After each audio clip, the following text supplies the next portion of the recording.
Alaikum wa rahmatullahi wa barakatuh. Allahumma salli ala sayyidina Muhammad wa ala alihi wa sahbihi wa sallim.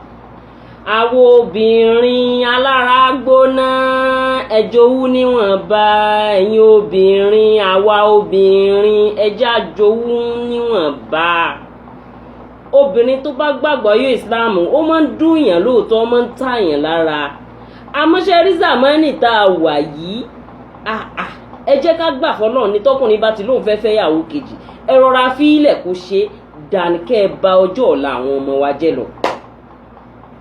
Ẹ̀yin obìnrin Alaragbona, obìnrin mi yóò ta lára pé kí làjọkẹ́ máa ń sọ igan yóò máa ní ká máa fẹ́ yàwó. Mo ṣe fídíò kan gbà kan pé ìwọ obìnrin tọkọ rẹ bá fẹ́ fẹ́ yàwó lé ọ tó bá ló fẹ́ para rẹ tètè lọ jẹ poison kó kú. Àwọn èèyàn ní kí ló dé tí mo fi sọ bẹ́ẹ̀. Bẹ́ẹ̀ ni ṣóbìnrin lọ̀tọ̀ obìnrin ni, ṣáwa lọ̀tá ara wa ni.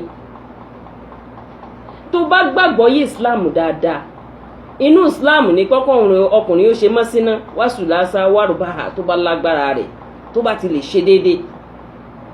Mo sì gbàládùá fún gbogbo àwọn obìnrin pé Ọlọ́run má fi ṣe ọwọ́ wa jẹ wá ń yà. Tóbìnrin bá ní iṣẹ́ tó sọ́lìdì dáadáa tọkọ rẹ̀ bá fẹ́ fẹ́yàwó ò ní ríro. Ò ní ríro, obìnrin tíṣẹ́ rẹ̀ ò sọ́lìdì náà ní mọ̀ tójú bọ ọlé kiri pọ́ fẹ́ fẹ́yàwó léwu. Ọlọ́run má fi ṣe ọwọ́ àwọn obìnrin, Ọlọ́run má fi jẹ wá ń yà ni. Àdúrà tó yẹ ká máa ṣe nìyẹn.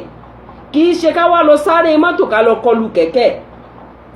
Arábìnrin yìí ó lọ́kọ òun fẹ́ fẹ́yàwó kejì. Ó ní níjọ́ náà àwọn wá lọ sóde kan, àwọn onímítìnì sọnù. Ó láwọn lọ ìdó mítìnì náà ni. Ó ní níbẹ̀ tóun ti sọlù yẹn ká bá ní kí ni menstruation, tó bá ti ń ṣe menstruation rọ ìwọ ọ̀fọ̀ kó fi ṣe bẹ̀ fún. Ọkọ rẹ̀ ò ní fẹ́yàwó kejì lé ọ, kò ní fi ọmọ tí ń lọ ọ̀dọ̀ rẹ̀ gan mọ́. Lónà bá délé lóòótọ́ àsìkò menstruation rẹ̀ bá tó ló bá bẹ̀rẹ̀ sí fọ menstruation fọkọ. Imagine ẹ̀gbin tó jáde látara wa, ó sì ń fọ fọmọ kan, ìyá kan ló bí ọkùnrin yẹn náà fà.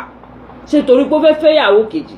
Ṣé ńgbà tí wọ́n bí ọmọ ọkùnrin yìí, ìgbà tó fẹ́ fẹ́ ìyá rẹ̀ sọ fún wọn pé nítorí rẹ̀ lòun ṣe bí ni? Ọ̀rọ̀ yìí máa ń ta àwọn obìnrin lára tí mo bá sọ. Obìnrin kan gbà tí ó tiẹ̀ parí ọ̀rọ̀ oníbínú lè tèmi ṣe rí lèmi ṣe mọ́ fi ń sọ̀rọ̀. Rárá o, kò sọ́kùnrin tó dá àwọn obìnrin go sùn à. Ńgbà tó wá fọ menstruation yìí fọkọ tọkọ rẹ̀ mú.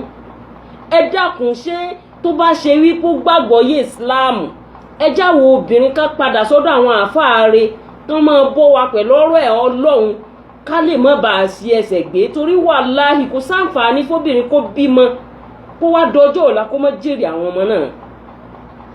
Kó wá dọjọ́ ọ̀la kó má jèrè àwọn ọmọ náà. Obìnrin yìí ṣáà lóhun fọ menstruation fọkọ. Ó nígbà tóun ti wá fọ menstruation fọkọ òun yìí lọkùnrin náà tẹ̀ wá kó jáde ní Ọlọ́run fàjùlọ hàn.